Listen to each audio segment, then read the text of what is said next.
Hello everyone, and welcome back to my Let's Play series for Can I Beat Legend of Zelda Ocarina of Time before the remake releases.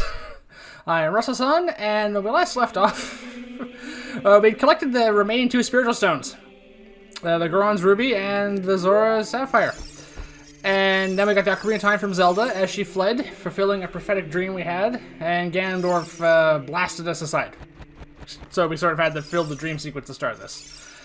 And then we came here to the Doors of Time because I felt it was going to make a very nice, cliffhanger for for Chapter 2.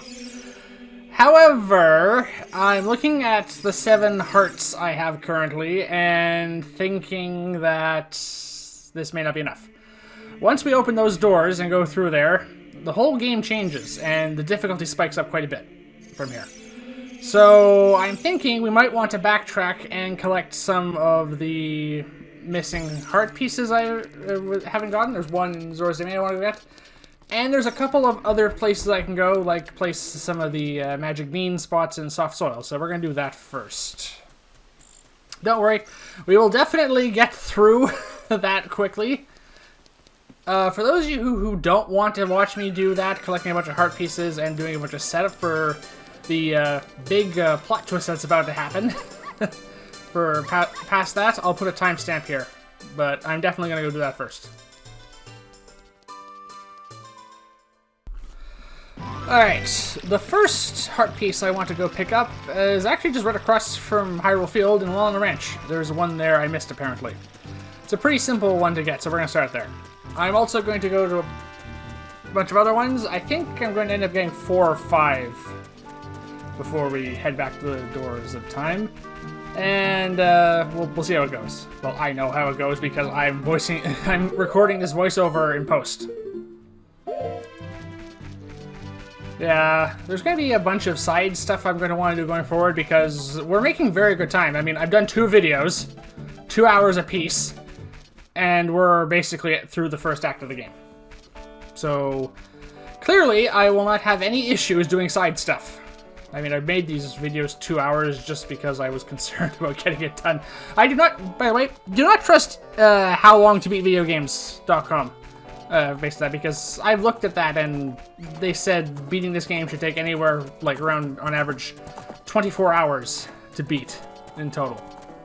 Admittedly, we haven't finished yet, but based on how this has gone so far, I do not estimate this taking that long, because that would be 12 videos.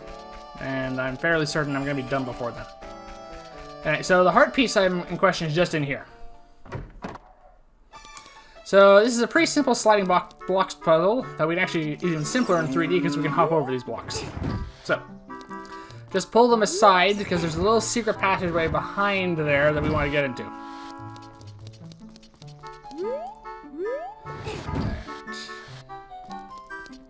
Yeah, I should push this one in a bit. There we go. Now pull the next one out, and we want to push that over, and then pull the final block there over. Yeah, the tricky part here is just pretty straightforward. We just have to switch sides after we pull it out.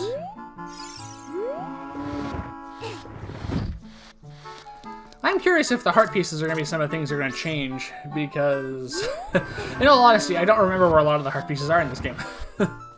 No, oh, I think I can still get over. Alright, so just climb over the box now. Crouch down and enter this little pathway here. I guess, I'm not sure what it's supposed to be. A vent? I'm not sure what purpose for a chicken coop. There we go. First heart piece down. Like I said, this won't take too long, but I'm collecting quite a few of them, so it's going to take some time in the video. Alright, 1 down, 4 to go. Because with the placing the 2 magic bean spots and then another one, I'm planning on collecting a grand total of 8 heart pieces here, but we have to do them in specific orders. I'm going to, I know this game is 30 years old, but I want to try and avoid spoiling as much as I can, despite the fact I'm doing a complete playthrough, because some people are going to be experiencing this game for the first time during either this video or the coming remake. So I want to try to avoid plot spoilers as much as possible, and so I'm going to keep this vague until, you know, the event actually happens, because it is relatively surprising for the time. Alright, now that is taken care of, we're going to head to Kakariko Village, because that's where one of the next heart pieces I want to get is, and it is also where one of the 2 magic bean spots I want to plant are located. So we can go take care of that. Technically they're both in Kakariko Graveyard as well. Besides, there's another magic bean spot that is on Death Mountain that I want to plant. You've already seen the part where there's a heart piece for that? Yeah.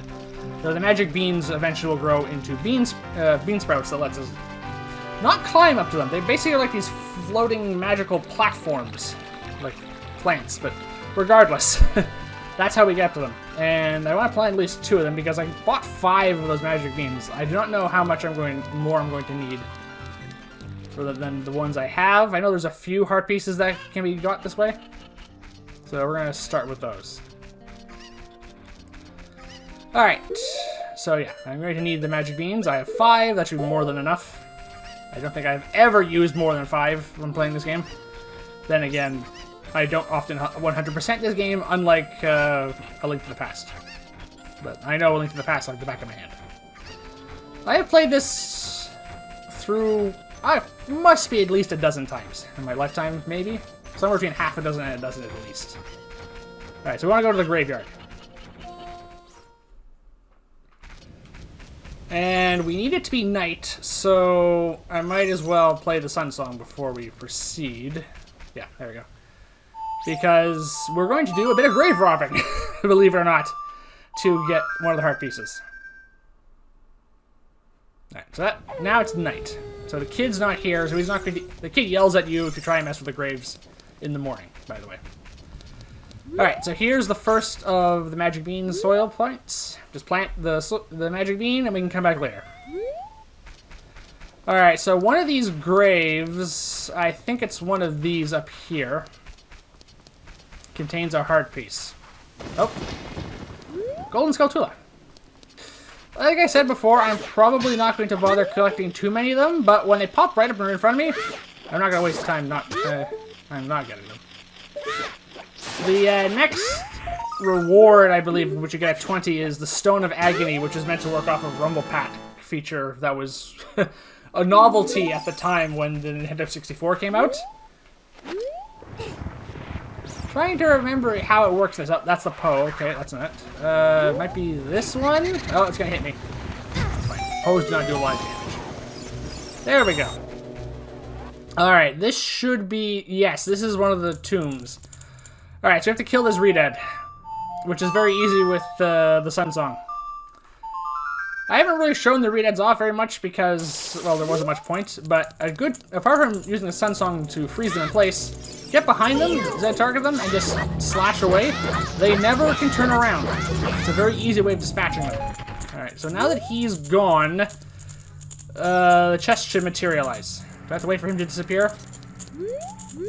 I just want to point out that this is kind of the adding to the horror aspect of these creatures is their corpses remain for a while and then sort of just fade out of existence, like their ghosts are undead. Okay, what happened? I don't remember having to bomb the wall. There's another one you have to bomb a wall for, but that leads to a fairy fountain, I'm pretty sure. Huh. So, at the time, I did not know what I needed to do. So, we're going to have to work on that for a moment. What I'm going to do at the moment is going to go for one of the other graves because I thought maybe this was the wrong one. Because there's one here with flowers in front of it. This is not the... Before anyone corrects me in the comments, I know this is not the right... I was in the right spot, and now I know what to do, but yeah, this is the one with the bomb. There's also apparently supposed to be one of these that has a Hylian shield in it, but I already have the Hylian shield. I don't know if this is there or not. Look, rupees are not that big of a deal in this game. So, yeah. Spending 80 of them to get a shield is not a problem. Yeah, that's the fairy fountain. So, we need to go back up to the other tomb, and we're going to find out what happens.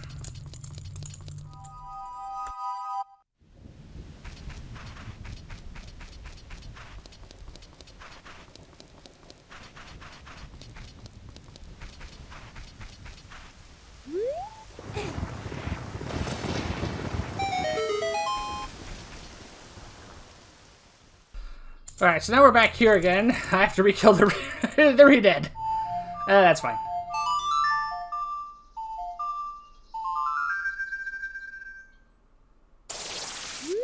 Alright, so once again, just get behind it. And then stab it to death with your knife. I tried hitting it just to see if this is a bombable wall or not. It's not. Because I'm pretty sure I remember the treasure just appearing, and so I know what I need to do here, but I'm pretty sure I'm going to pause this. Yeah, I keep hacking it to make it see if it disappears faster.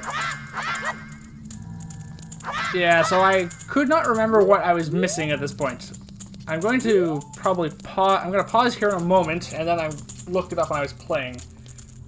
So, one moment. You'll get to see me pause here for a moment. Yeah. So this is when I paused it to end the video to look it up. Here we go. So now I know what we need to do. We need to play the Sun Song on these steps, which, by the way, is not anything that you would be able to figure out normally. So I'm not quite sure what Nintendo wanted you, Nintendo wanted you to figure it out. There's no clue about that or not. Alright, and that makes the treasure chest magical appear, and now we get the heart piece.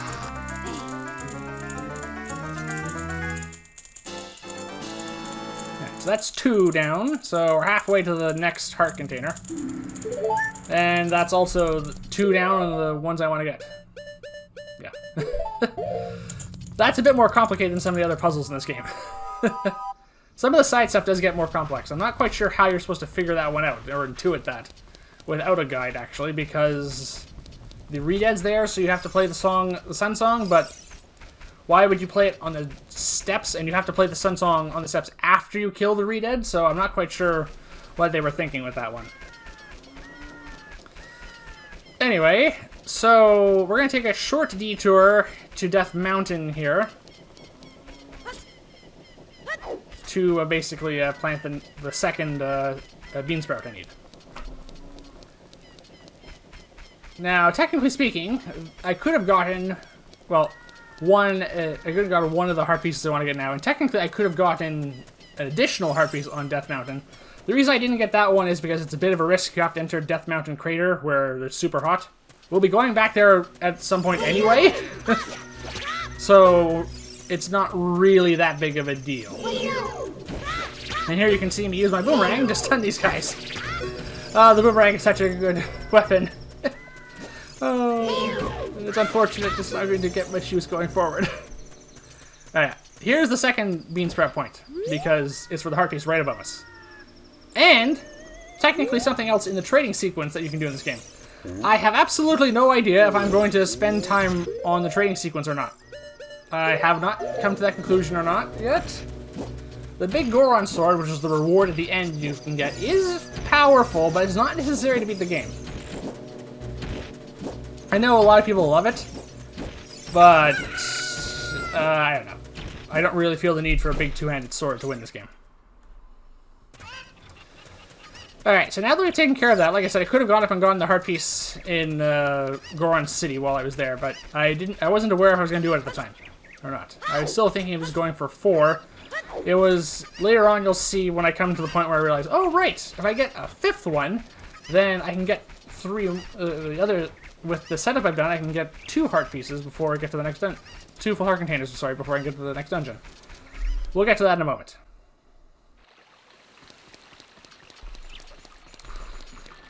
Alright, so since we're right here, let's go back to Epizora's River to get the heart piece you saw before, the one that's just by the waterfall. So we need a cuckoo to get that one, just like we need to get the other one. I could have easily gotten it while we were there, but we were nearing the end of the video, so let's get it now.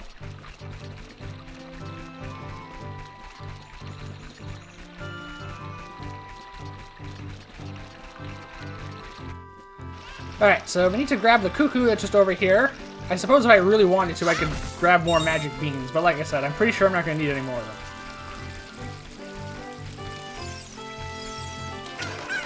Alright, so we have the cuckoo now. Now, the key to this is not losing it. And avoiding all the enemies, which is, that's the easy part.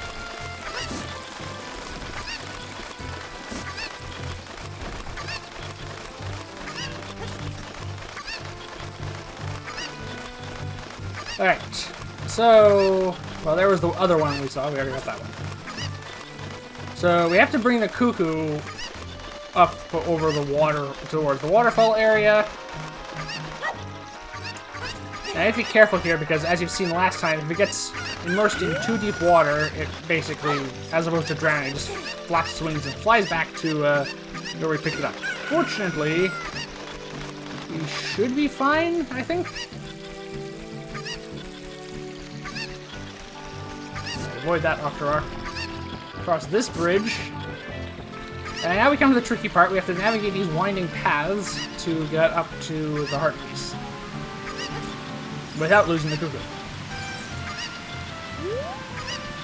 Alright, there we go. Alright, third heart piece down. Perfect. And because we're right here... Yeah, let's jump down. Right, the cuckoo can go away now. We don't need it. Oh, Navi, I know you're only trying to help, but... I know I want to get to that too, but... I mean... great. She screwed up the camera and I jumped off. Alright. The fourth heart piece is back in the Lost Woods. So we're going to take this underwater shortcut now that I can hold my breath longer.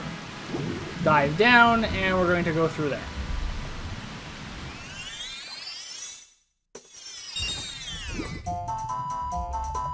Alright, so now we're back in the Lost Woods. And which ways... I just want to go back to the beginning here for a moment. I like how I'm using actually some of the intended shortcuts here to get back and forth. So we have to go to the area where we did the bullseye aspect, yeah, with a slingshot. Down here... Now, you remember I played Sorry Song for one of the Skull Kids and he gave me a heart piece. Well, here's a couple more, and if we play their little follow-along song minigame, which does... We have to complete it 3 times. Sorry, 3 sets, 3 sets of them each time. And we get a heart piece at the end. And some rupees for doing the early ones.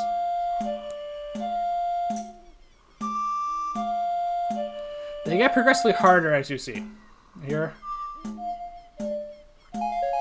But this isn't too difficult as long as you have a good memory and you're paying attention. They also each play it once, so you can see it twice before you have to actually play it yourself, which helps get ahead here. I don't have much else to say for this little section. It's pretty self-explanatory little minigame. Yeah, they give you a green rupee, a blue rupee, and then the prizes leaps up to a heart piece. So I'm just going to let this play then, and let you enjoy the music.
Alright, and with that, that's heart piece number 4, which means we get our 8th heart container.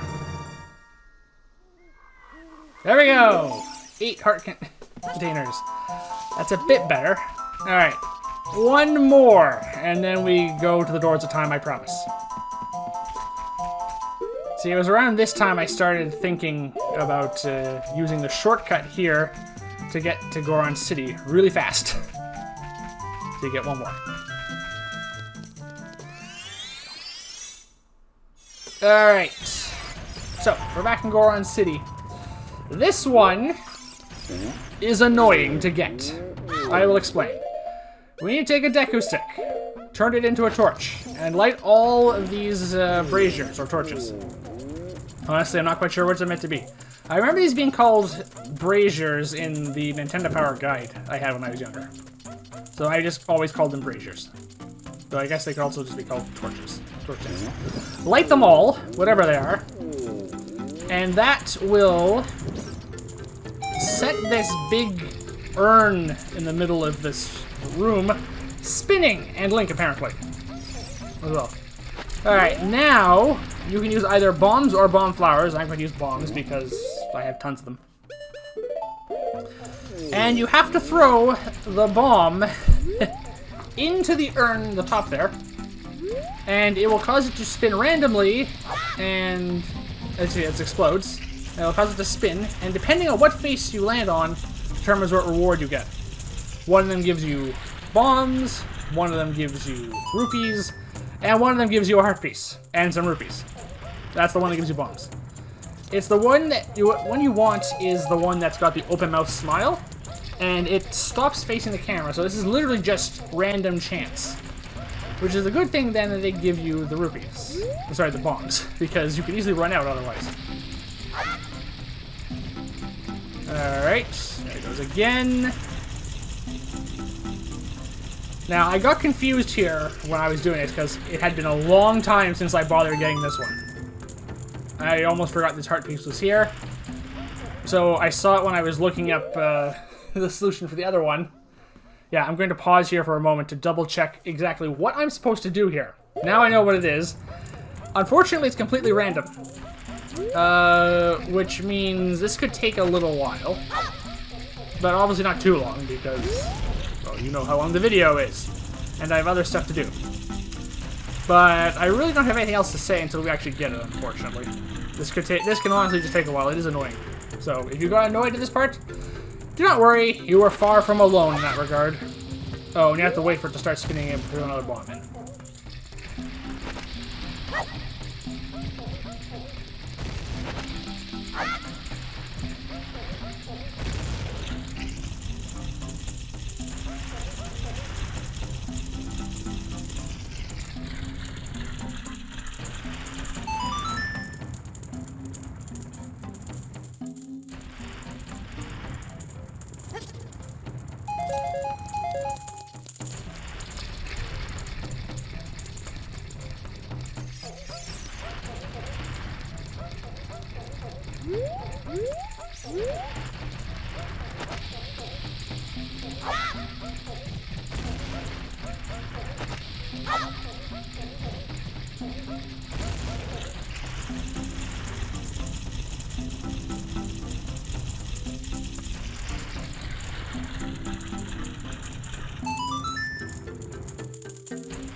Okay, it didn't take too long. And now we have the 5th and final heart piece I want to get for the moment. So we can finally head back to the Temple of Time.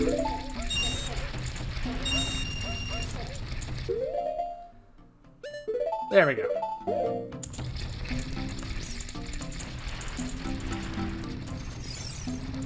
Alright, so I guess the quickest way back is to just take the shortcut through the Lost Woods again. See, I could have done this earlier when I was in Kakariko Village, but it doesn't really matter.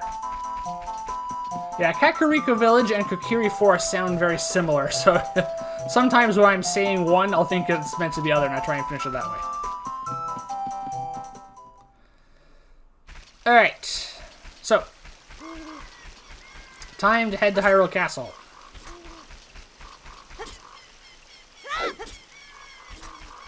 There's literally nothing else we need to do here for the moment. Alright. The nice thing is, doing it with all these preparations, and thank you for being patient with me for that. It is important, because, as I said, the game does get more difficult from here.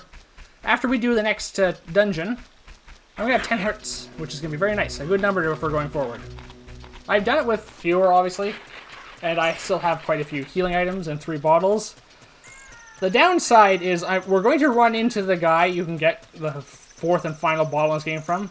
However, due to, shall we say, what he requires you to do is so incredibly difficult and tedious that it does not lend itself well to the theme of this video series, which is to see if I can beat this game. I mean, I'm operating under a soft time limit. Well, no, actually, I'm operating under a hard time limit here, technically. I want to get this done before October, because I have Halloween stuff I want to do.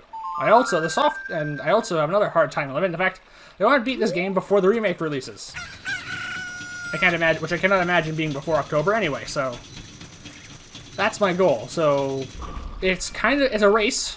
I don't really have time to take off to basically do what he wants me to do. I'll explain what he wants me to do when we get to that point. It's tedious and boring.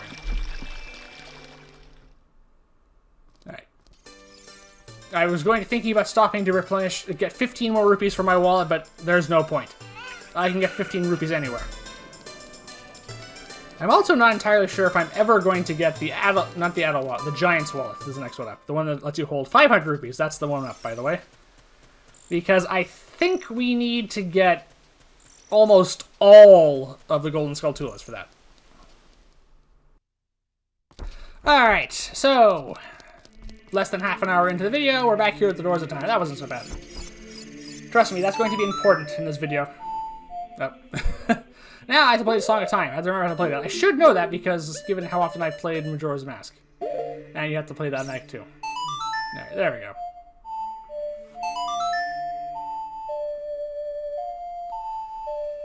Alright, time for the big event. The end of the first act of this game and the beginning of the second.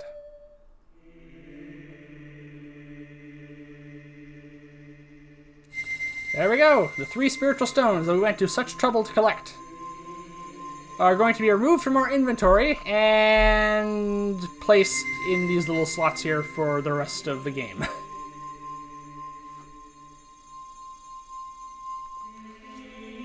The Triforce!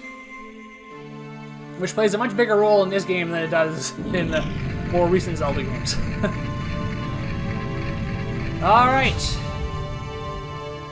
Get ready, everyone, because the game changes from here on out. Quite a bit.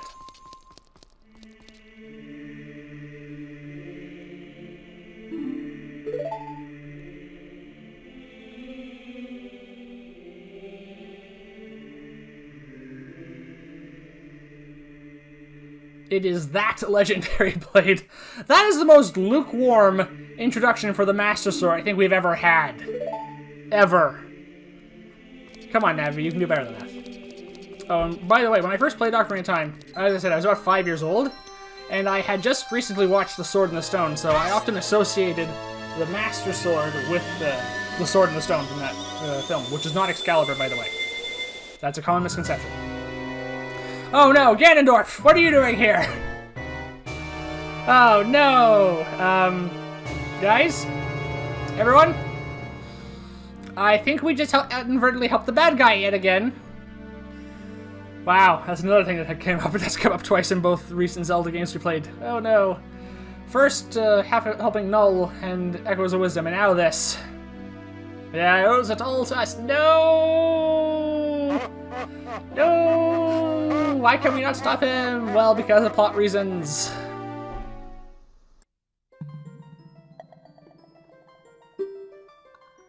Oh, did we fall asleep? Is that the reason that Ganondorf was able to so easily get in there? Alright. And time for the big reveal.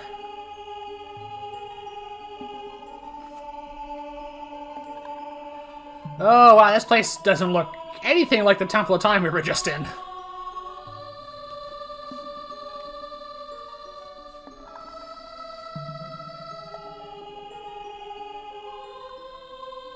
This is Rauru, the original Rauru, the not the one in Tears of the Kingdom.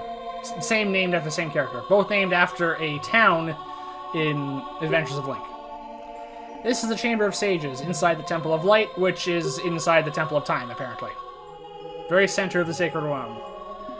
The last stronghold against Ganondorf's evil forces. Oh no! The Master Sword. Yeah, ironically, the evil destroying sword that we pulled out of the pedestal of time was the final key to the Sacred Realm. Apparently we should take a look at ourselves.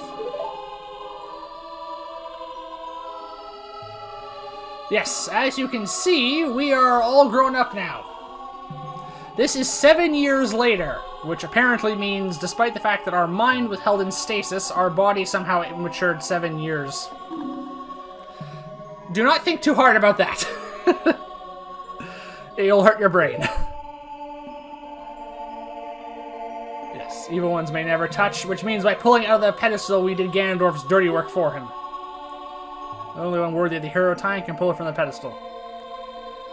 However, we were too young at the time to take on that responsibility, so our spirit was sealed here for 7 years while our body grew old enough. Which technically means Link is still mentally 10 years old. Well, yes, despite having the mentality of a 10-year-old, probably. Yes, yeah, I know. This is the second person who's tried. Ganondorf, the Gerudo King of Thieves, used it to enter this forbidden sacred realm. This is the second character who kind of, sort of blames you for bad things happening. This is the second time this has come up. His evil power radiated from the temples of Hyrule in 7 short years has transformed Hyrule into a world of monsters. Well, congratulations, Link. We've set off an apocalypse. Rauru's power is not great enough to extend beyond this chamber, which is why he's been keeping us safe here. So we need to find the other sages. There are 6 of them in total. So we need all 6 of them to create the Sage's Seal that will seal Ganon in the rift between the realms. Yeah. Alright. So this is the goal going forward. This is similar to A Link to the Past, where you had to get the pendants first to get the Master Sword, and then there's a follow-up set of dungeons. Same sort of thing. The difference is, it's actually only going to be 5 instead of 7, because we're going to get the Light Medallion, which are the medallions we need to collect right now. Fun fact, originally when Ocarina of Time was being developed, these medallions were going to be magic items you could use. We don't know exactly what they were going to do, but they were considered equipment, not just collectibles. So I have to find the other sages and save Hyrule. That's our mission going forward.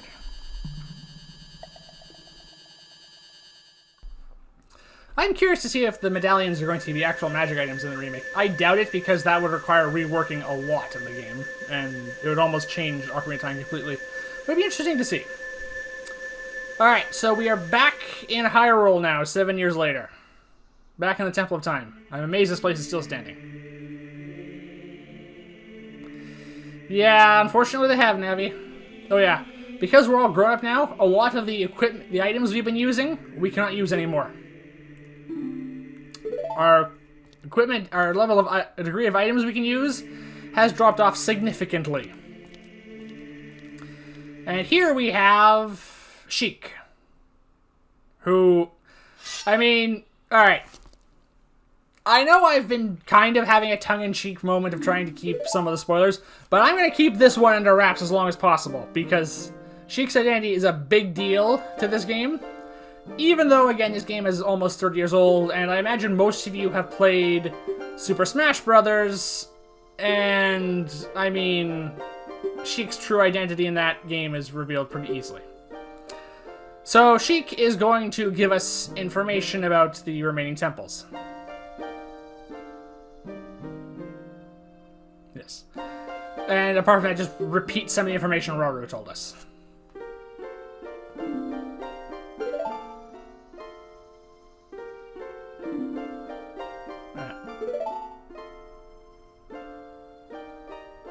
Funny fact, I took that term as this phrase here as sarcastic when I first read it when I was playing.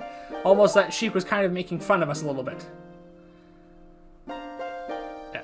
We have to look for the 5 temples and awaken the 5 remaining sages. That's our goal. That's not that big of a deal. 1 sage is waiting for the time of awakening in the Forest Temple, which is back. The sage is a girl I'm not sure you know well. Guess who that is?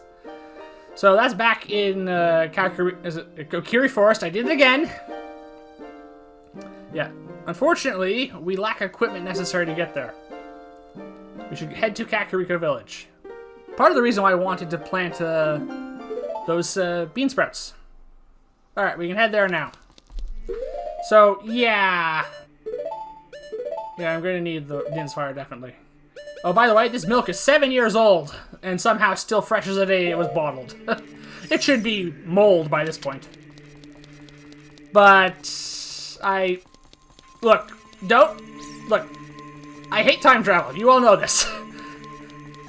Please do not try and figure this out too much. Don't hurt your brain trying to figure out temporal paradoxes and stuff like that. And yeah, we should definitely save. I'm going to keep using both save functions.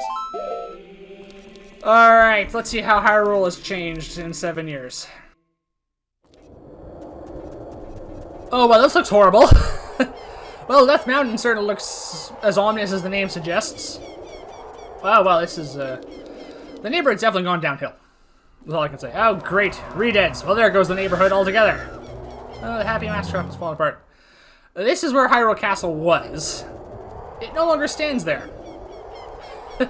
Nothing stands there anymore because now, here we have Ganon's Castle, which apparently floats above a lake of lava because, well, Ganondorf is not subtle. Yeah, Ganon's Castle. Part of our goal of finding the remaining sages is to get in there, because there's no way in for the time being. I thought I would just show this off a bit, just for now, just to show you what the end game is going to look like, because we can look ahead to that. And yeah, we can get out of here now. There's not much we can do in Hyrule at the moment. Hyrule Castle, it's basically gone. Fun fact, these Redeads cannot paralyze us. They scream at us and they can latch onto us and suck the life out of us. But they can't paralyze us, so you can just run by here. I think it's something to do with the fact that the camera's fixed. Whenever they freeze you, the camera sort of focuses on, like... Worst of all is this is no longer an area where you can just farm infinite rupees. You can still do it a little bit, and I have enough here. Alright, this guy... Apart from being creepy, and telepathic apparently, is a Poe collector. So he is from whom you can get the 4th and final bottle. You can bring him Poe souls, which are you get after killing ghosts. You have to put them in bottles, by the way, in this game, not like in Tears of the Kingdom where you just collect them infinitely. Yeah, he's also somewhat hoping that the world gets even worse, so yeah, I don't think he's really a good guy. Yeah, so in order to get the bottle, I'm pretty sure you have to kill 10 big Poes, which appear randomly outside in Hyrule Field. I don't think I will be doing that.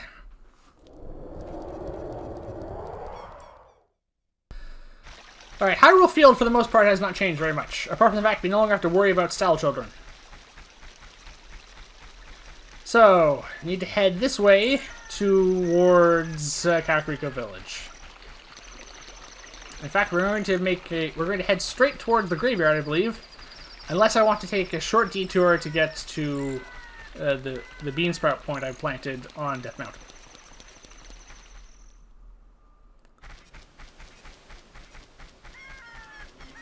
So, yeah. Now that we're big again... Now, and I guess to finally stop You have no idea how hard it was for me to just not say, once 7 years pass and we grow up. It was what I was trying to say, what I was trying to allude to the entire time. It was a big plot twist. Yeah. Glad that's finally over with. So, now we can come back to the graveyard. Alright, first things first. The bean sprout I planted. See, this is what they turn into, kind of like these floating magic carpets made of leaves. And now we need to break open this box here. There we go, another heart piece. That's number 6 for this video. So we're halfway to the next heart container. The bean sprout we planted, that's a Poe up there. The bean sprout we planted on Death Mountain will help us get another one, and there's another one we can get shortly. This is the Gravekeeper's hut. This is where Dompe the Gravekeeper was. You may remember him from Echoes of Wisdom. This is his original job as being a Gravekeeper. And he wants to give us his keepsake now that he's dead. I never encountered him before because, like I said, I was kind of just trying to play through the game. Also, I knew we were going to run into him here now anyway. Alright, this should be his grave here.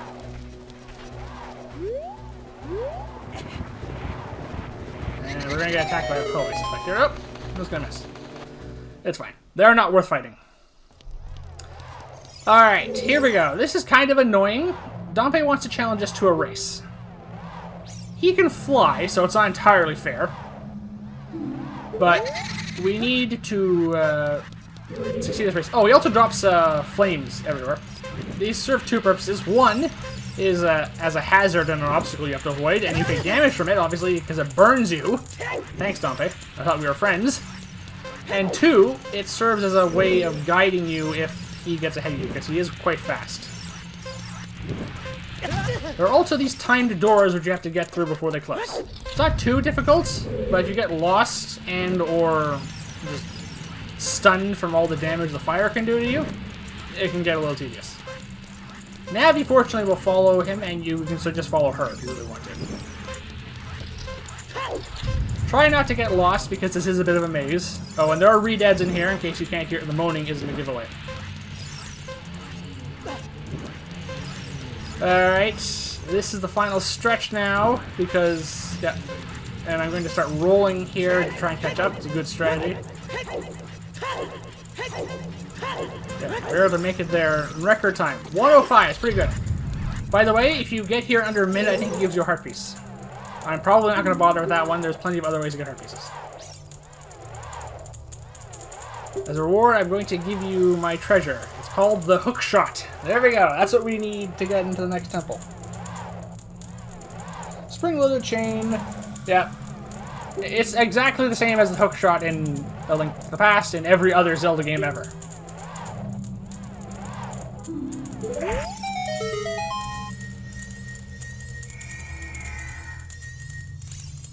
Alright. Open the treasure chest, Link. Let's get the hook shot. Considering how few items we can use at the moment, this is going to be a panacea to our woes. Yeah, so we can use it to drag us towards towards large objects, pull small enemies towards us, stun large enemies, and damage things. It's all very useful. Alright, we have the hook shot now. Alright, these blue blocks can be teleported elsewhere by playing the Song of Time. So that's what we are going to need to do. And every time you see one, that's what you should do.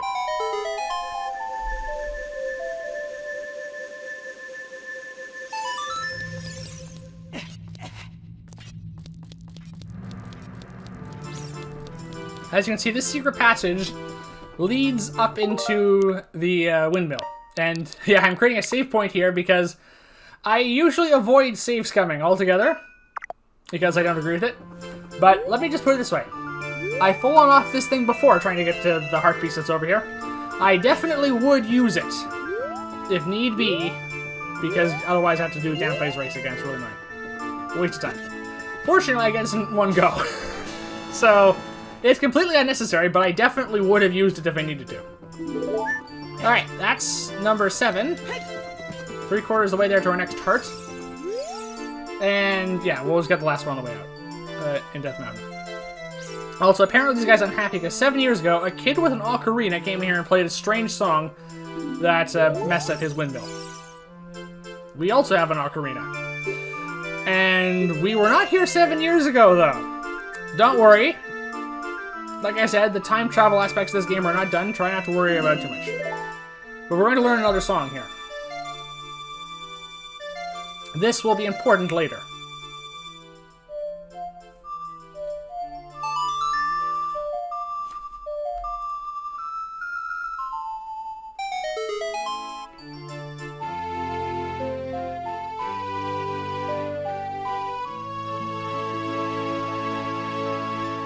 We've learned the Song of Storms. Which, by the way, causes the windmill to go crazy. It speeds up considerably. Alright, there we go. We managed to get there. We'll need that later. Alright, in the meantime, we should head towards Death Mountain to get the final heart piece to get heart container number 9. And after that, we're going to head towards the Kokiri Forest and head towards the Forest Temple.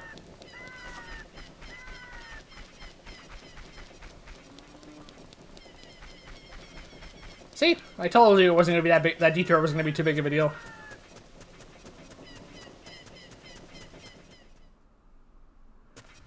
Alright, we no longer have the boomerang. We do have the hook shot, which is not quite as good at stunning these things as the boomerang was, because we kind of have to stay still for that one. Also, there are these boulders now. We can just avoid them. They won't be an issue until we actually need to come to Death Mountain. And considering one of the temples is a fire temple and it's supposed to be in a volcano, I mean, I think you know where we're going. But not yet. So, we have that's some good news. For me, at least. Alright, heart container number 9. 9 hearts should be more than enough to tackle the Forest Temple. I feel a lot better with those 2 extra heart containers, trust me, because, like I said, the Forest Temple and all the temples going forward mark a significant increase in difficulty for this game. It's not so much that they're difficult, it's just that the first 3 dungeons are a joke. Alright. So, without further ado, we're going to head to Kokiri Forest. I'm going to keep doing that. I am going to keep doing that. Nintendo, couldn't you have made them sound slightly different? This is Saruman and Sauron again from Lord of the Rings, if I never get them mixed up for some reason. This one is really easy to get mixed up, especially when sometimes I call it Kokiri Village, which technically is a village in a forest. Anyway, my Hyrulean tongue twisters aside, now we need to head back to the forest that we grew up in. Hence the title of this chapter. It was either that or 7 years later, and I felt that was a bit of a spoiler. So, yeah. We just have to slog across the Hyrule field once more. That happens a lot. Don't worry, we're going to get some fast travel options shortly. That being said, they're rather limited compared to the fast travel options in most modern games, but still.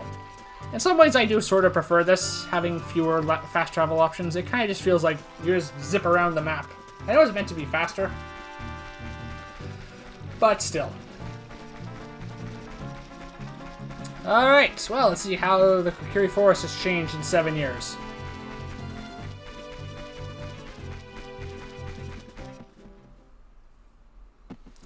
Alright, through here. And let's see. Oh! Okay, oh, being attacked immediately.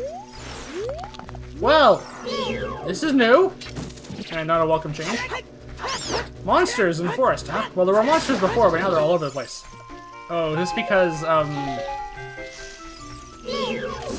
Great Deku Tree? Yeah, now we're actually using the Highland Shield properly, now that we're Adult Link, as just a regular shield. I do kind of miss the turtle thing, though. So this is Mito's house. As you can see, all the Kokiri are still children. That will be explained shortly. Yeah, we didn't have any problems entering the forest. I mean, a little bit. That wasn't too bad. Yeah, since it's dangerous outside, I always stay inside my house. But that's... Well, that's not really living, is it? If you just stay inside your house all the time, just worried about the outside world. Alright. We can ignore most of these enemies. We should go in here. These three brothers have some clues for us. Since the great Taco tree withered, some more monsters have shown up. He's just scared. These two, on the other hand. Where is Saria? Do you know Saria? You don't... That's weird. Yeah, we know Saria. Where's Mito gone in such an emergency?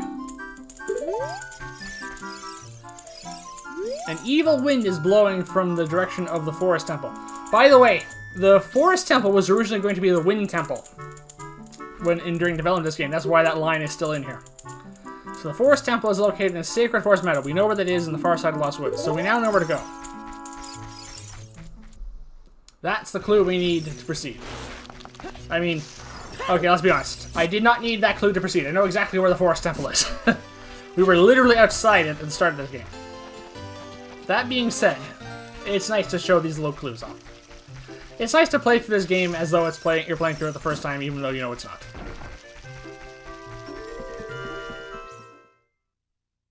Alright, so we know the path through the Lost Woods now fairly well. By the way, the Skull Kids, if you run into them, will attack us now, because we're adults. Because we're an adult, and they only spare the children of the forest, essentially. Oh, right, that's the wrong way. Bear in mind, when I was recording this, I had a fan going because it's really hot out in the middle of July, and, well, near the end of July now. So I couldn't really hear the background music all too well, clearly. Oh, here's Mito. Oh, he's once again blocking our way. Look, I'm now twice your size. Just stand aside, please. Yes, I'm wearing Kokirish clothing. Alright, but we know Saria, and I have proof. Alright, so we have to play Saria's song. I'm trying to remember what it is. No, that's not right. There we go. I was trying to remember where the song was. Bear in mind, I hadn't played in a little while. Alright, we know Saria's song. That proves that we know Saria. Yeah, she plays it all the time. Yes, we know her.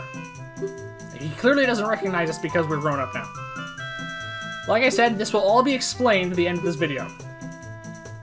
You remember him, yeah, remember us. Alright, so he lets us through because we played the song. Actually, something I've never done at this point is... Saria's song lets us talk to her, magically. Let's talk to her and see what's going on.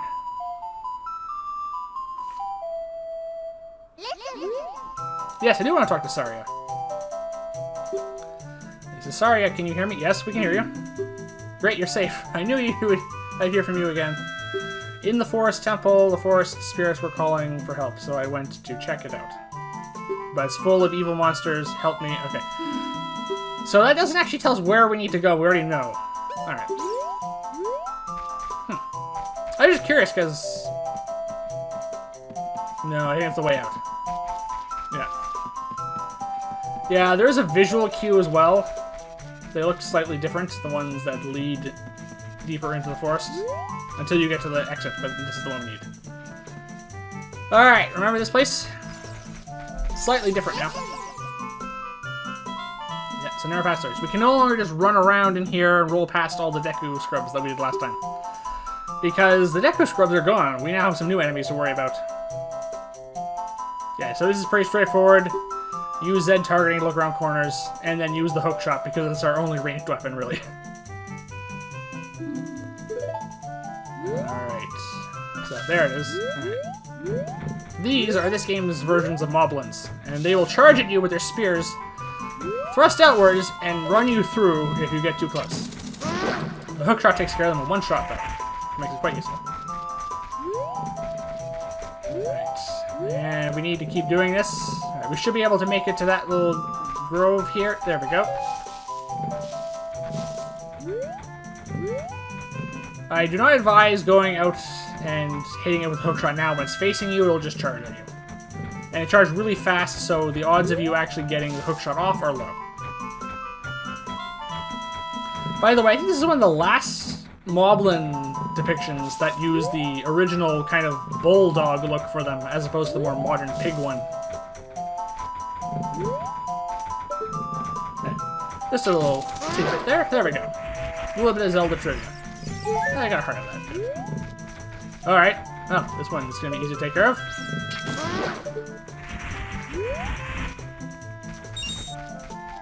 Alright, through here, and now we have the option of going... Oh, nope, there's one there. Alright, just come around the corner. I always picture the hookshot having a laser pointer on the end of it because of the red dot. I know it's just a targeting dot, but still. I think of it as a laser pointer. I expect them to not notice the laser pointer coming up with it.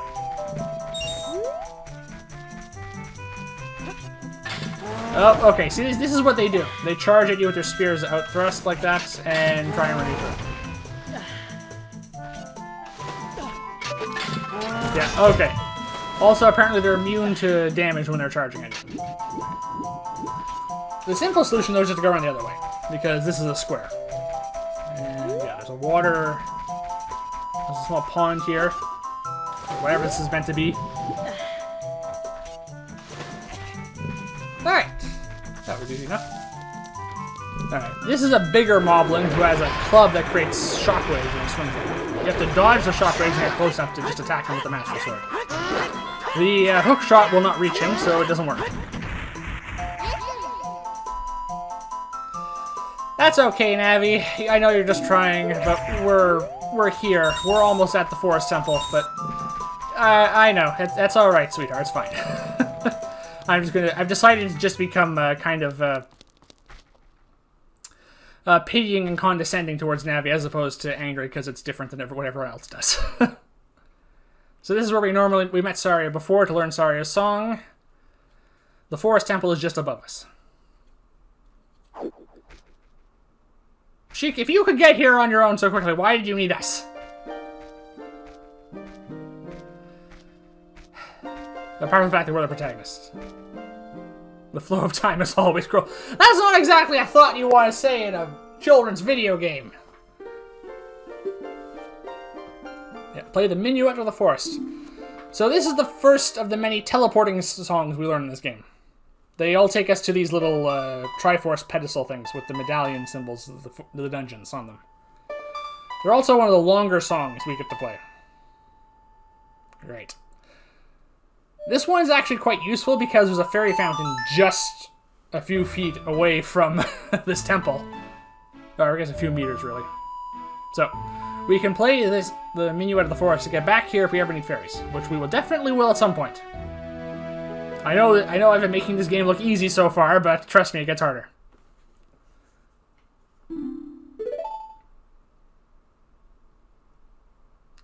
Yes, we will see you again, and by the way, Sheik has inherited Impa's flashbang approach to just disappearing. Yeah, so we teleport back to these things. These pedestals. Not too far. Still too far. I can't wait until we get the upgraded hookshot that goes further. There we go. Welcome, everyone, to the Forest Temple. Oh, two Wolfos. Actually, very rarely do I get surrounded by enemies in this game. This is a good chance to cast Din's Fire properly. Because it'll incinerate them easily. There we go. Proper use of magic is always the best way of dealing with these things. The hookshot can latch onto these vines, by the way. It's not too big of a deal because we have to climb it up anyway. But it does help.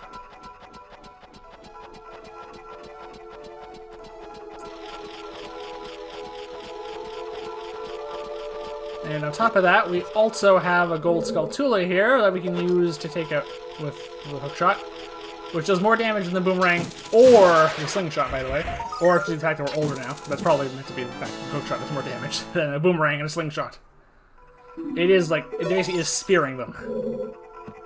Alright, we need to get to that treasure chest. Can I leap across there? I'm pretty sure it's possible, but I'm going to probably mess it up. Yep, I did.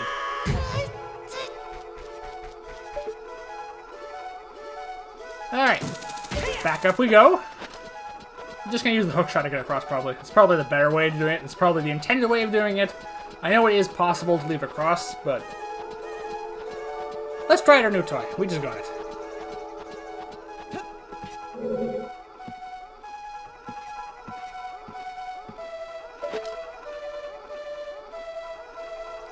Too far. We need to get closer. Yeah, alright. And then we need to see. There we go. Once we see the. Nope, that's not going. It's not going to latch onto the floor for some reason.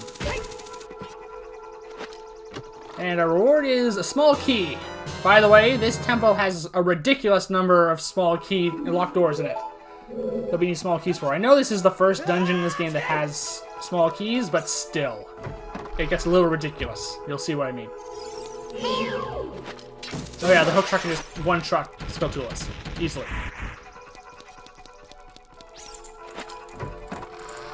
Alright, here we have the central room of this temple with an elevator. We're going to need that go down there at some point, but the flames that serve as the key for this keys for this elevator are going to be stolen by these 4 Poe sisters.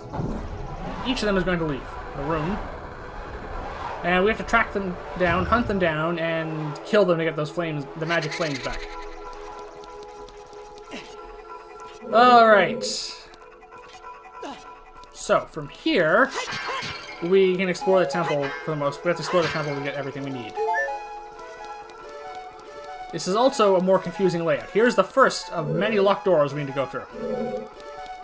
So, let's go through it. And trust me, we're not even remotely done with the locked doors.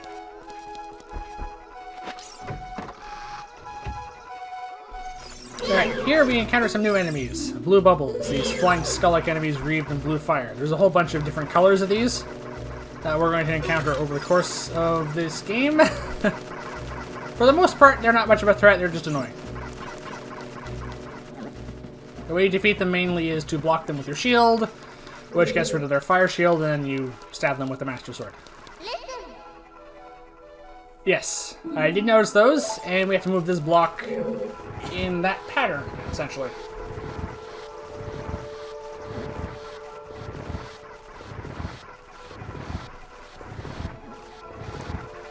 Alright, then we just push it this way, and then we have to go around towards the left path there to get around behind it to push it the rest of the way. Pretty straightforward sliding block puzzle.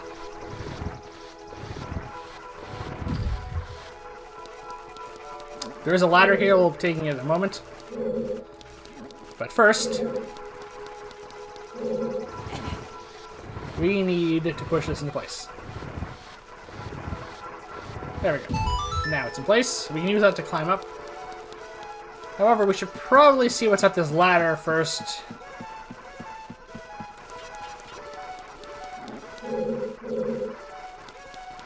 Another block. Alright. Let's push this one as far as we can, because we can get it into position.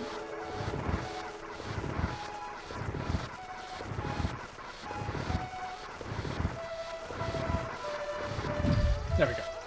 Kind of a multi-floor sliding block puzzle.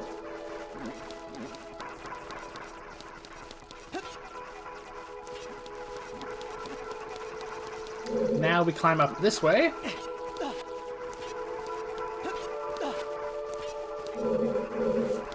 And we are around the other side now where we need to push this into its final position.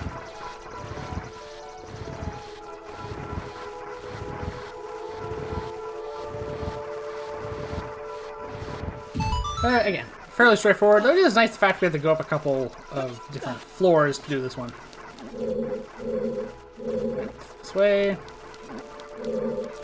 This chamber, I'm pretty sure, goes up through the entirety of the floors of this temple. Alright, some more blue bubbles, and this is the second locked door in a row. So we have to go backtrack now and track down another small key. And I'm going to take the shortcut this way. Sorry, Link. Roll. There you go. Alright, so we go back the way we came to find the key now. Oh yeah, these Skulltulas respawn all the time. You go through these pathways. It gets really annoying. Alright, we have a couple of other ways we can go in here now. But I think I'm going to go this way. So, Song of Time, and just to transport this elsewhere. Honestly, I do not know where some of these blocks go. Some of them are obvious, and some of them are not. I think it's just gone. Alright, let's see through what's through here. Oh, it's an idyllic little courtyard area with a plant problem with these Dekubabas. Alright. So, we need to... There's basically this little almost like sewer passageway between this well and another well. This one's is filled with water at the moment, so we cannot go down there because we don't have the iron boots yet. We'll be getting those at some point. And we'll be getting to the infamous water temple at some point, which I'm really looking forward to giving my thoughts on, because I have a very different opinion than everyone else on that one. But first, we need to take care of these wall skulltulas. There we go, 2 down. Unfortunately, that third one's too far for the hookshot to reach, so we're just gonna have to climb up and hope for the best. Maybe it won't spot us. Oh, no, it did. However, we're basically already up at the time. Alright, here we go. This is where how you take out the blue bubbles. Pretty straightforward.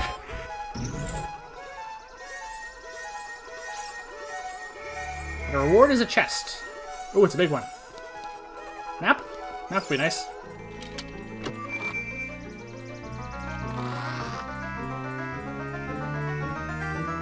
Ah, good, it is the map. Huh. Good. So I always feel more comfortable when I have the map. Lets me navigate my way much easier. Seriously, Nintendo, you can cut down on this exposition for what the map does in the remake. Alright, so this is the second courtyard. Yeah, so we're higher up now. We need to use that hookshot target there. Which I need to get closer. Seriously, I can't wait to get until we get the upgraded hookshot. There we go. Press this switch, which is red for some reason. I have no idea why. I think it's the only one in the game that's that color. And I jump down. I know this looks similar to the area we were just in, but it's not. This is the other courtyard that connects to the one via the well. So we go down this well. Sorry, Link. Get used to that because it's quicker. And it's only half heart damage. I love how Nintendo put hearts there, knowing they're going to jump down. They're going to hurt Link's legs. Let's give him some hearts so he heals. Alright. This is the second small key we need. Yeah, all of you in this dungeon. That was different in the original Zelda game, by the way. The small keys you found in dungeons, you kept until you used them, so you could use them in other dungeons. There was a specific amount, of course, that was needed for the... only for the number of locked doors in dungeons, but still. Alright, so now we need to backtrack to the large room we were in before to unlock that door. Don't look at me like that, Link. I was taking a drink of water at the time.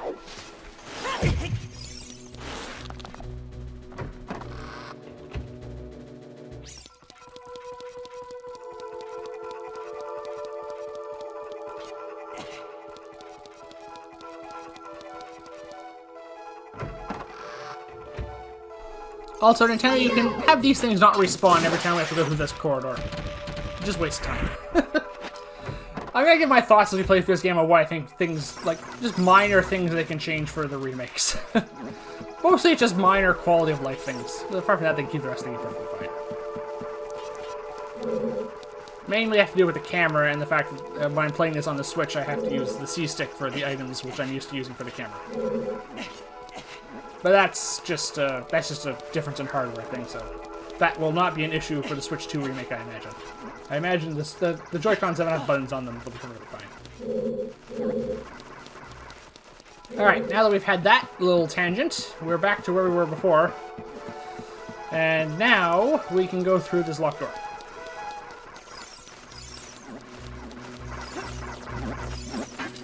Okay!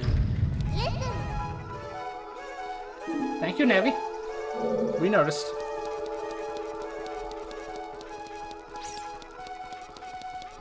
Look, she's trying. Her AI is almost 30 years old, people. Let's give her a break.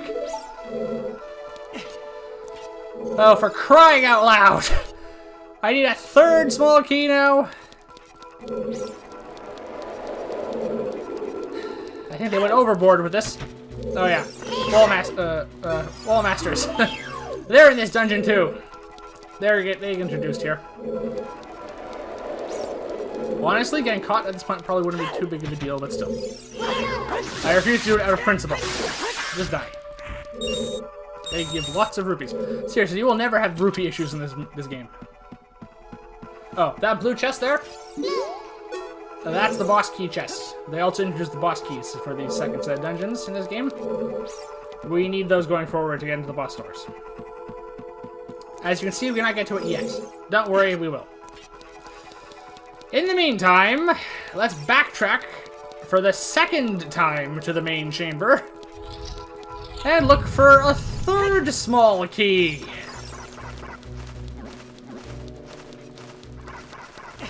And people complain about the water temple. Ooh, sorry, Link, I did not mean to fling you directly into that bubble. Kill this thing for the umpteenth time.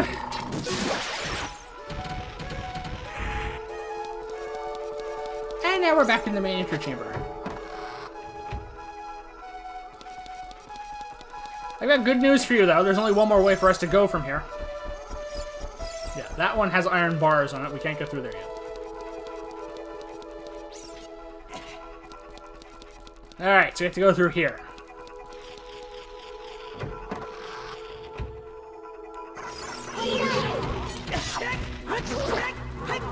Honestly, I think that... I don't know if they really want to change the Forest Temple design, but it could use some work. It's really just a bunch of small corridors. Oh, okay. No, we need to focus here. These are Stalfos, and in this game they are serious heavy hitters.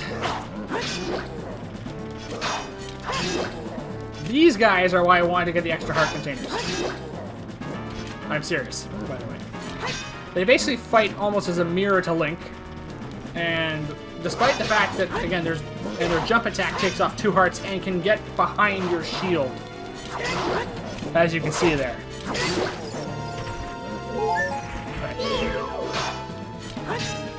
Yeah, like I said, this game gets harder.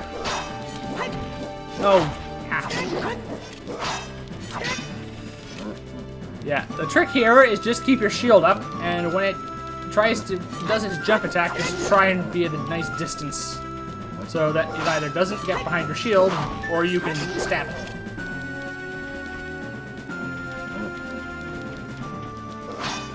There we go. Good. Oh, fairy! Good, I don't have to use the milk I have, which is 7 years old, I want to remind you all.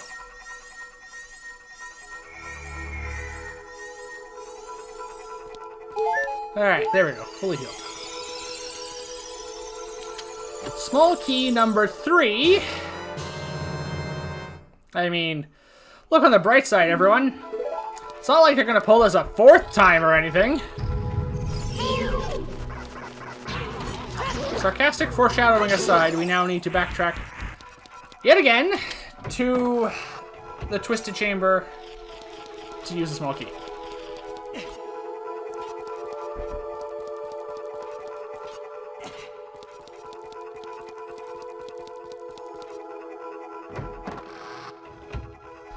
Why no, Nintendo? I'm not getting tired of killing the same Skulltula over and over and over again. Why do you ask? Yeah, I think Eiji Aonuma had a point. Maybe some of these temples do need some work. They need some updating, I think. Just a bit here and there.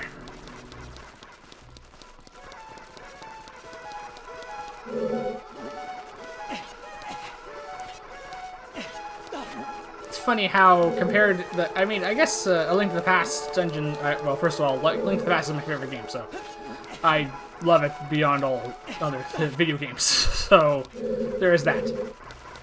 But it really does seem to hold up a bit better than Ocarina of Time at times. I know some people are going to disagree with me with that, but that's fine. There's always people who disagree on which Zelda game is the best. And I honestly think it's, well, of the classic ones, A Link to the Past. Of the more modern ones, Tears of the Kingdom. I know some people are going to say it's supposed to be Breath of the Wild, but I think Tears of the Kingdom blew Breath of the Wild out of the water. Alright, third locked door passed. Alright, now we have kind of a tricky puzzle and mini-boss fights coming up. Actually, a series of mini-boss fights. But first, we now have to fight a Stalfos in here with a pit. Oh, and by the way, he can float over it. I mean, he's undead, so lots of undead tend to just not be bound by the same, you know, laws as mere mortals. Alright then. There we go.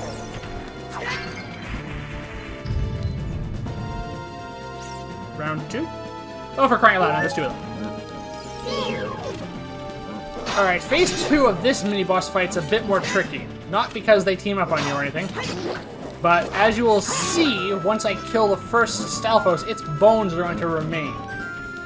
Now, as I'm sure you know from fighting lots of undead and skeletal enemies in lots of other games, watch, see, stick around, we're now on a timer until that Stalfos reanimates. And then we have to fight this again. And as I said, they're quite difficult, so I have to play much more aggressively here than I normally would. I would normally just play defensively and let it wear itself out and just finish it off. But I had to be more aggressive there because I had no choice. Alright, replenish my hearts.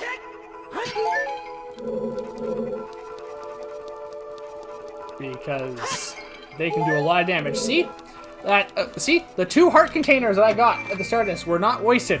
I would have died in that first boss fight, the first mini-boss fight, had I not gotten them. And now we get the fairy bow. So, our new ranged weapon replaces the slingshot and is better in almost every way. Yeah. So, yep. Use that. And now I can show you what I meant by puzzle. So, we now have to hunt down and kill the Poe sisters. These who are, for the most part, are trapped inside these paintings for some reason. So we have to shoot one with a bow and arrow. If we get too close, they teleport to the other ones, but there's only 3 of them. So eventually, once we take out 2 of them, they're trapped in usually the middle one, because it's usually the last one left. And then we finish off. Alright, now we have to actually fight this Poe sister.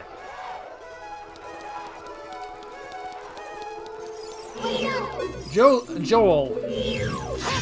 the Poe who guards the red fire, or I guess orange fire if you wanted to be technical. It is definitely more orange than red. You can shoot her with a bow or attack her with a master sword. It's up to you. However, she is invulnerable while invisible, and invulnerable while she's doing her little spin attack. So your window of opportunity to attack is actually quite small. So yeah, we need to be careful with that. Because we have a very small window here, and after she does her spin attack, she basically turns invisible. And then usually does 2 more, I find.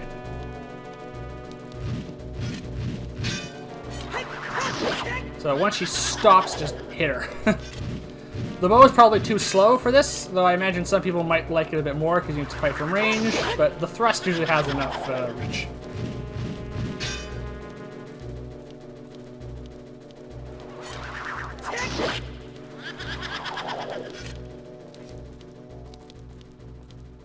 Alright, come closer.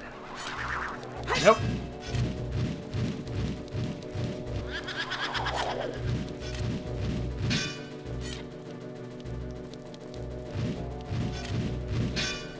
There we go. Doesn't take too long to take them out. And once we kill them, the flame they were guarding goes back to the nearby torch, which also lights the one back in the main chamber.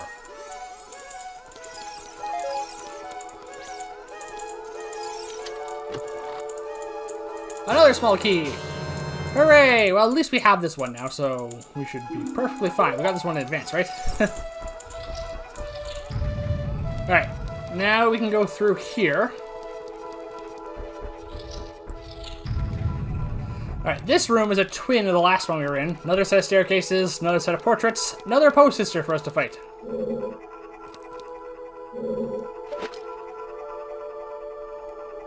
There we go. This is going to be the blue one.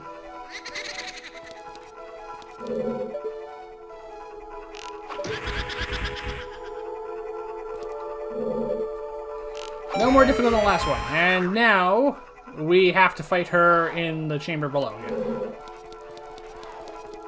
And here we have Beth, the post sister who guards the blue fire.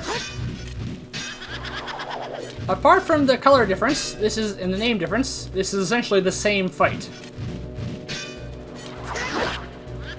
She does her little spin attack, she goes invisible, and she does another spin attack.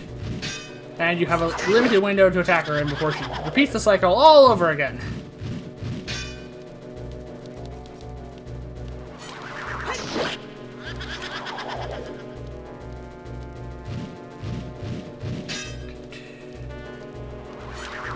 Nope, messed up the timing on that one. Alright, here we go. Sometimes she'll do 2 spin attacks when she goes invisible before turning back.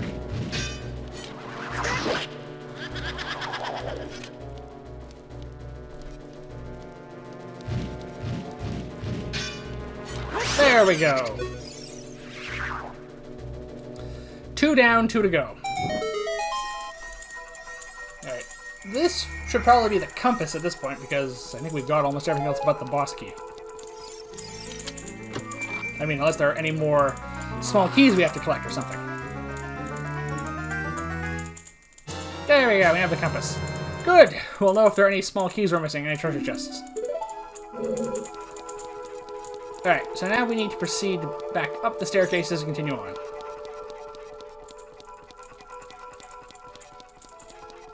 And here's the locked door, but we have the key this time, so we're fine. So now we come to yet another twisted room, essentially.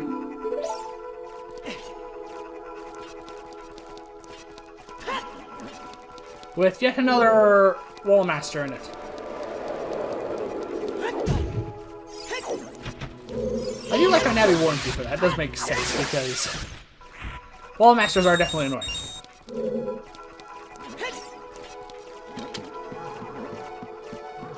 Alright, so we have some green bubbles here. Have to shoot them with the bow and arrow. And there we go. And oh, for crying out loud, are you kidding me? Another. What is this with this dungeon? And this dungeon's just a series of locked doors. Alright, well, we have to backtrack again to find a 5th small key now. Yeah, the Forest Temple might be due for an overhaul in the remake.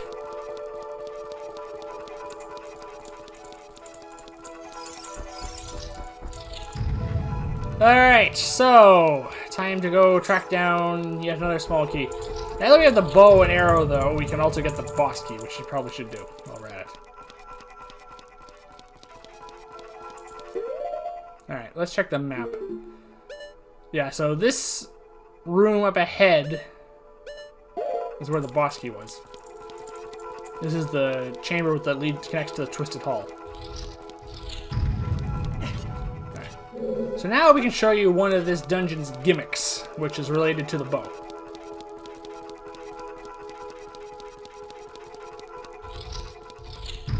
Alright, so just take aim at this eyeball switch and shoot it with an arrow. And this twisted corridor becomes untwisted. And the chamber that was across from this twisted corridor was also rotated. So we can now get to the boss chest, which is now on the floor. There it is. So we do need to get this. So backtracking was fine for this. There we go, we have the boss key now. And it is called the boss key in this game.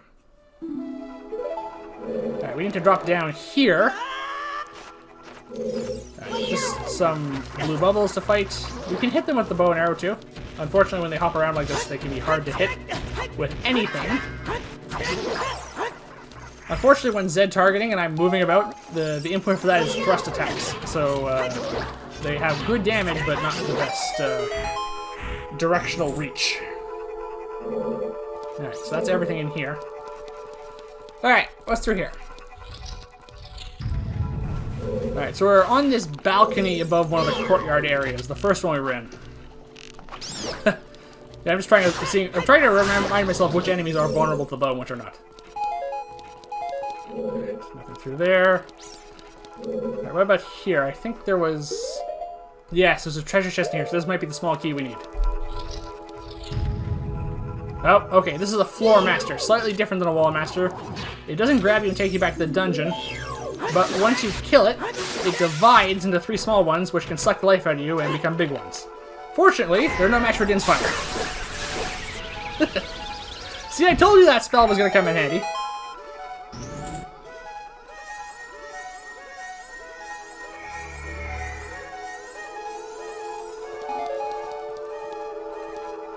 Alright, and this should be the 5th and mercifully the final small key of this dungeon.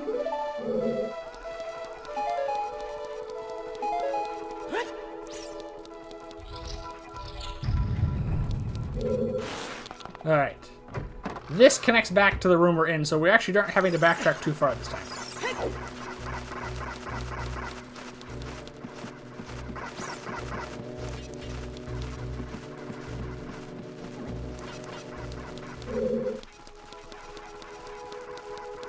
But yeah, the Forest Temple has a lot of backtracking in it. I suppose technically so does the Water Temple, which is probably why people don't care for it quite as much.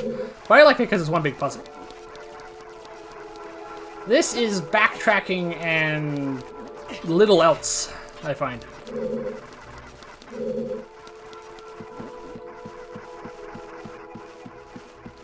That treasure chest on the map, by the way, is gotten by shooting the eyeball switch we saw below. You can get it if you want. There's basically no point, because it's just more arrows.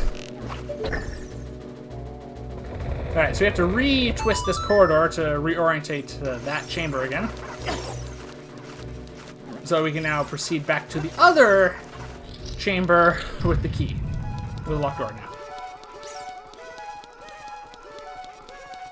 See, some of the puzzles in this are nice, but the fact that we have to keep going back and forth to get small keys. I know this is the first dungeon in the game that had small keys. I think they went a little overboard with it.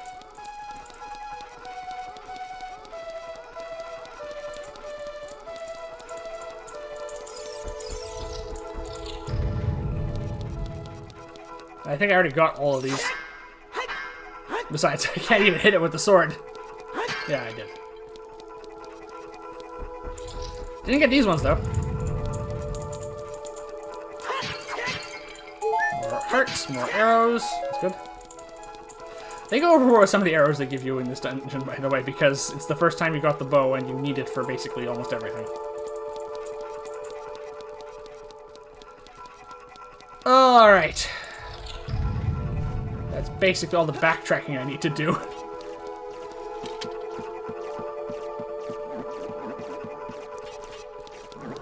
Oh, never mind. I have to kill these things again. There we go. Unlock the door. Alright. This is actually a really interesting, really intricate puzzle. So, there's an eyeball switch behind us that is encased in ice. We need to shoot an arrow through this lit brazier to hit the frozen ice switch to, again, switch the room around. And I get it on the first try. That usually takes a lot longer, by the way, so I'm actually impressed as I get it the first try. Okay, now we just need to take this little carousel ride around until we get to the exit. I'm actually really impressed I got that. That usually takes a whole bunch of arrows.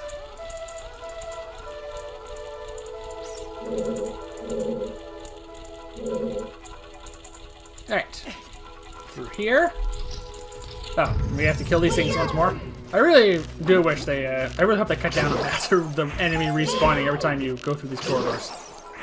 It just gets tedious to kill them. Alright, now we need to go down here.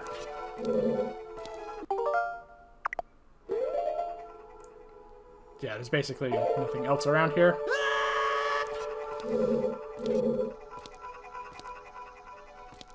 Alright. I remember what this room, but what's that way?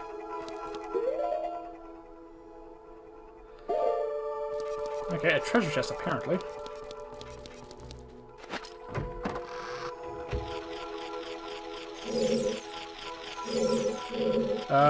Where is it?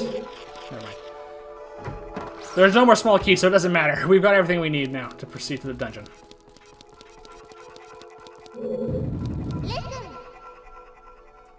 Wait, what?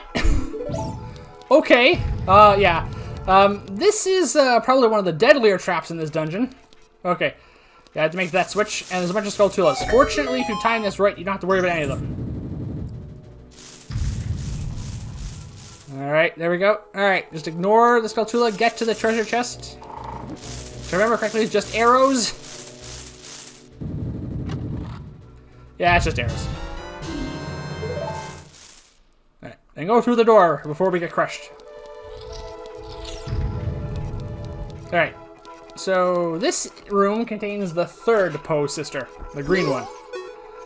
Slightly different puzzle this time. So you have to shoot the one portrait in here with an arrow, which causes these blocks to fall. We now have a minute to assemble this puzzle. Alright, so the first thing I want to do is get rid of this one we don't need. Because it is just in the way. Let me slide this one into position up, just up. Now, the key to this is not to panic, because I know it seems like you don't have a lot of time, but it's actually more than enough. See, I'm even taking it a little leisurely here at times when making sure I'm in position for all this stuff. Right. There you go. That's 3 of them in position. Okay, get to the wire, but it's perfectly fine. Don't think I slid that one far enough, actually. No, it's just a bit off. But it will take no time at all to slide into position once we get it there. And there we go. 5, 4, 3. There we go. Now 3 seconds to spare. Perfect then. Amy, the Poe sister who guards the green flame. And now this is the same mini-boss fight again. Yeah, I hate to tell you this, but the mini-bosses in this dungeon are rather repetitive. They're not really any harder. They don't add any new tricks. It's just rinse and repeat. In all honesty, I consider the Stalfos as the mini-bosses of this dungeon, even though we need to do this one. Anyway, they completed it. It's not really important. We just need to get through this now. Oh, messed up the timing on that one. That's fine, just drags the boss fight out a little bit. Just helps me fill the 2 hours of this video. There we go, 3 down. And now we go through these doors. Which fortunately we do not need to find a key for. Don't worry, Nintendo, I'll get over it at some point. Yep. One more Skulltula, and yes, they're just as vulnerable to arrows as they are to hookshot.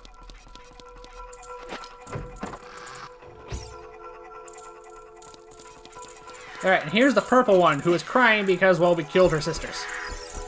She's also really angry at us, so she's gonna pull a little interesting magic trick out of her pocket and cast a mirror image. So now there's 4 of her. Fortunately, so now we need to use the bow. The sword is useless here, because they'll stay equidistant from you.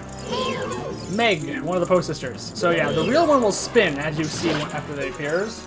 And I think sometimes she might actually spin a little bit afterwards.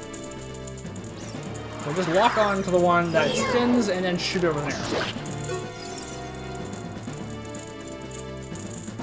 Nothing really else to this mini-boss fight. This one's at least different. Eventually, if you spend enough time or wait, and she will start spinning into you. But pretty easy. And that's the purple flame now. That's all 4, and that activates the elevator.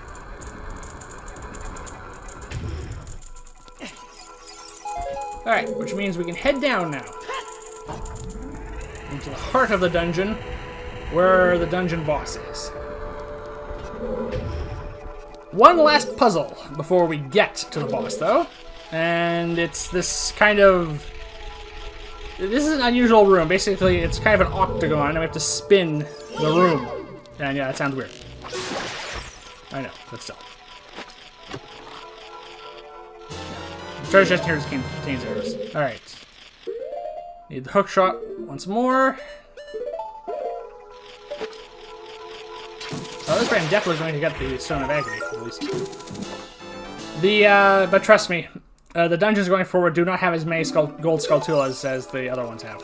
So, they start spreading out from this point, so I don't know how many more we're going to get. Despite how complicated this puzzle seems, it's actually really straightforward. You just slide it each section, and then you check this, basically, passageway to see if there's anything there. There's several switches we need to trigger in order to get the gates in here to come up, to get to the boss. And that's realistically it. Alright, that's one down. Just checking to see if there are any more gold Skulltulas in here. I don't think there are. And if I missed any, you can point them out in the comments. I'm probably not going to come back for them in all honesty.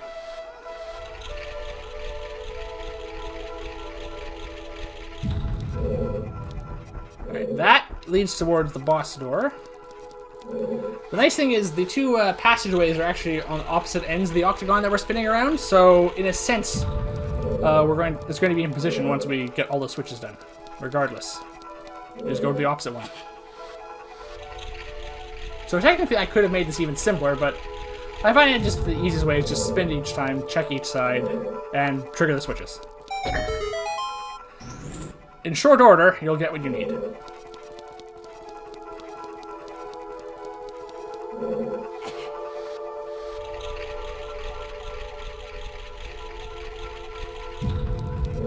No, there's nothing in there. Alright, this should be the last spin.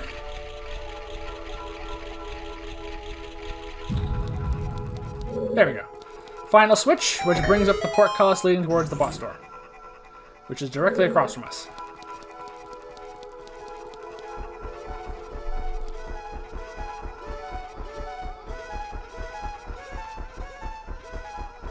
Alright, let's save, because we're about to have a boss fight. It's always good to save before one of those.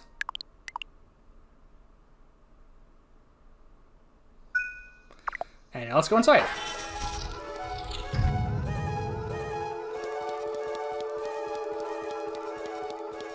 Okay, well this is clearly a boss arena, but where's the boss? Okay, oh. Yeah, slight fake out there, but don't worry, we have a boss fight. And it's against, oh!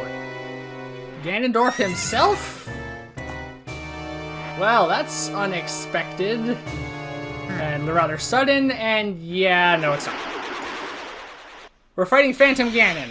And by the way, actually, when shortly after Ocarina of Time came out, they released a whole bunch of toys, and there were ones for Link, Zelda, and Phantom Ganon. I actually had this figurine, and this boss fight annoyed me so much, I think I tore that trident of his to pieces because it's just made out of cheap plastic. It might even matter despite the fact that I was a child and I enjoyed destroying things. Yeah. So the trick to this boss fight is he's going to come out of one of two paintings. An illusion will be in one of them.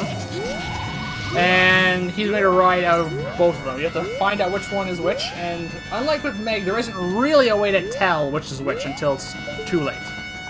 Then he'll come out and cast a big lightning bolt at you, which you technically can dodge if you time it properly, but it's very hard to do so.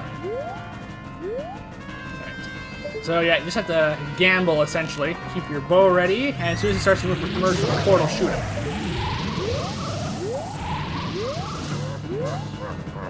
Just keep rotating the camera. This will be so much easier if the C-stick was just for the camera. Oh, okay, right beside one of this one?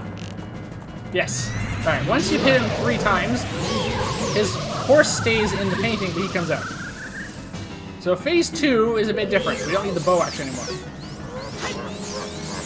He's going to start casting magical blasts at us. And we have to bat them back. Like, we're playing tennis. This is the classic dead man's volley. Not the first start of this, admittedly, but still. And yes, for those of you who have played Ocarina of Time, this is definitely foreshadowing for, the actual fight against Ganondorf. Alright, the trick to this, I think, is to not use the thrust at all.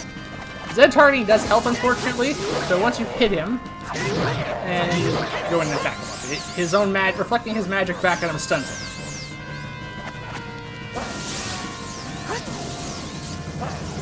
I think the slicing attack is better than the thrust. And just had to get the timing right. A jump attack would have been so nice. It does double damage. It's a great way of opening up on wailing on this guy. Alright.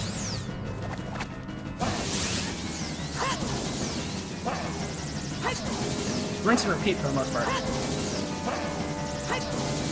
There we go. Alright, can I get the jump attack this time?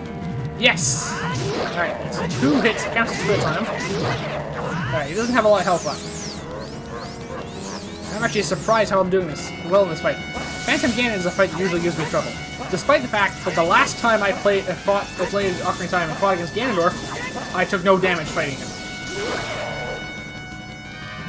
There we go. Finish with a jump attack. Cinematic finish. There we go.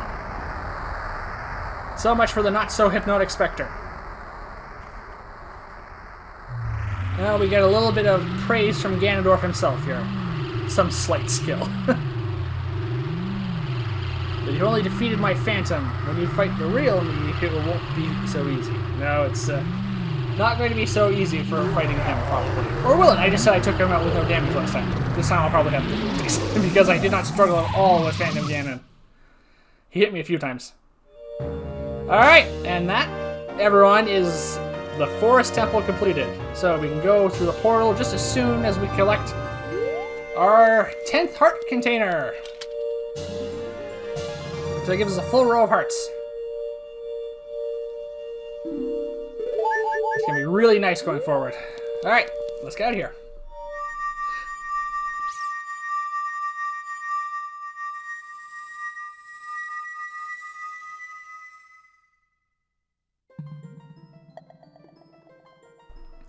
Alright, so here we are back in the Chamber of Sages again.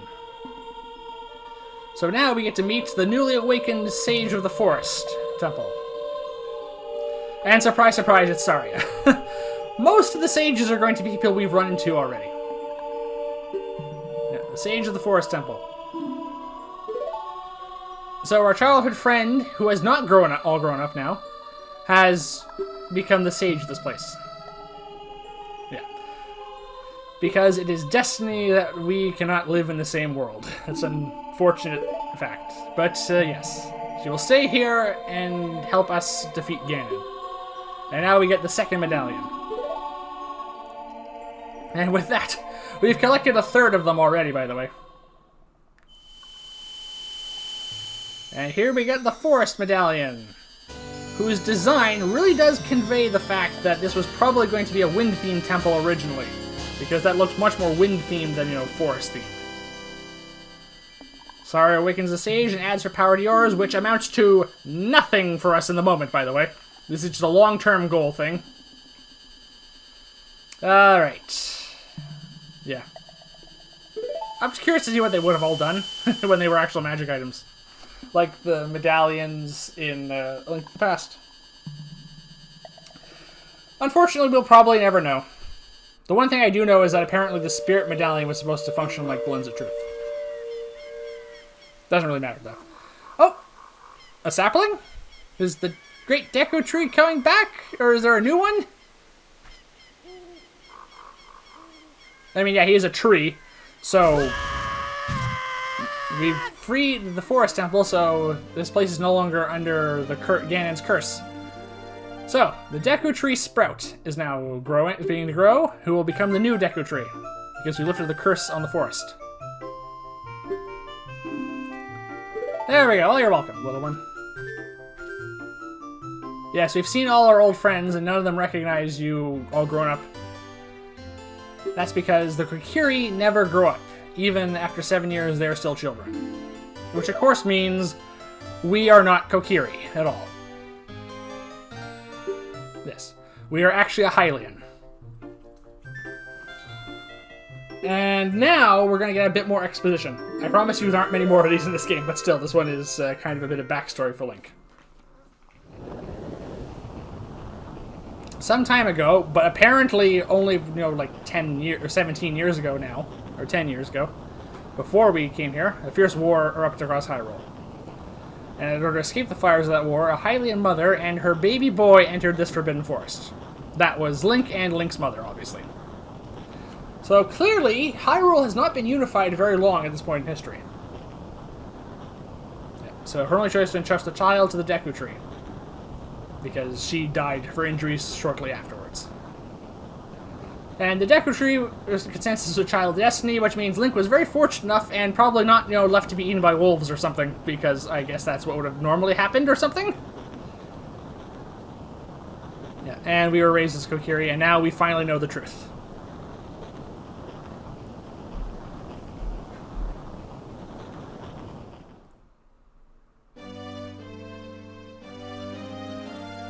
Yes, we were always bound to leave this forest.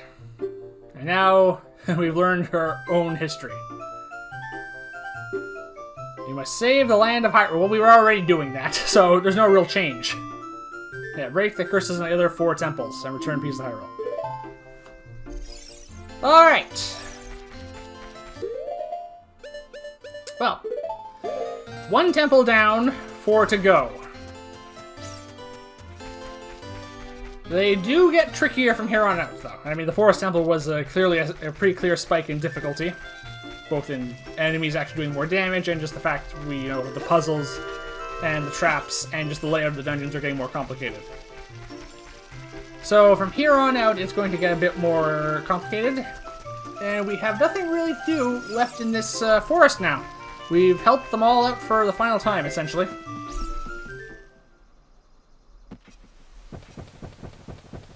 Alright. I could end here, but there's one more thing we can do before we do so. And in order to do that, we need to return to Hyrule Castle and the Temple of Time.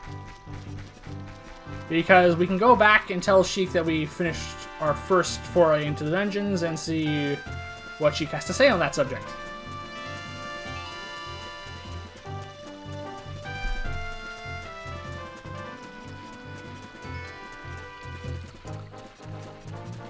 On the plus side, we don't have to worry about the portcullis and the drawbridge going up because, the drawbridge is ruined. So the whole day-night thing is no longer a problem.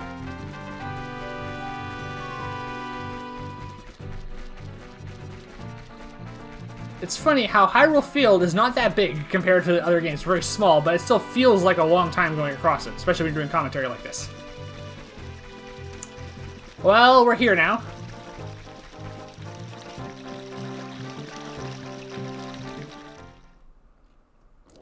Alright, so back to the Temple of Time. Avoiding these deadheads again. Redeads, deadheads. Deadbeats, whatever you want to call them. I know they're called redeads. They're basically just undead. Just ignore them. Alright. Here we are, back in the Temple of Time.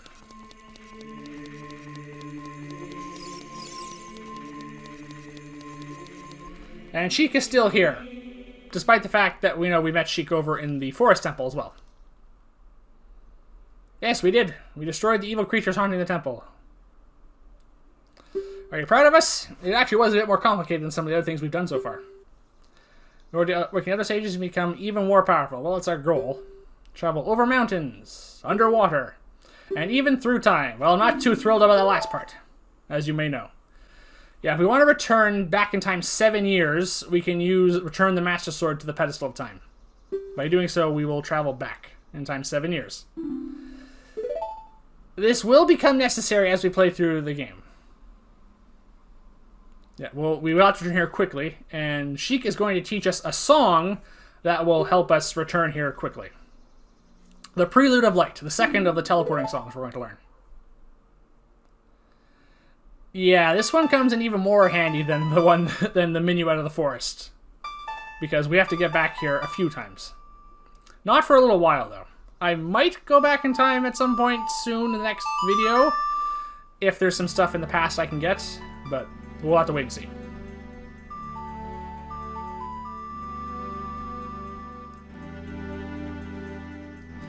And by the way, we have learned most of the songs in this game. There's 4 left to learn. 1 for the remaining 4 temples. So that's going to slow down considerably. Yeah, as long as we hold the Ocarina of Time and the Master Sword, we hold time itself in our very hands.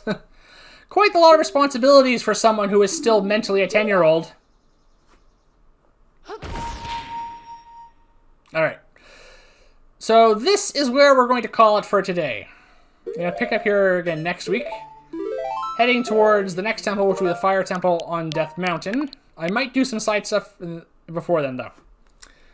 In the meantime, thank you for watching, everyone. Please remember to like, comment, and subscribe. And please join me here again next time as we continue our adventures in the lands of Hyrule to save it and from Ganondorf's evil. As we head towards the Fire Temple and ever onwards in our journey. I hope you're enjoying my videos, and please come back next week for more. Goodbye, everyone.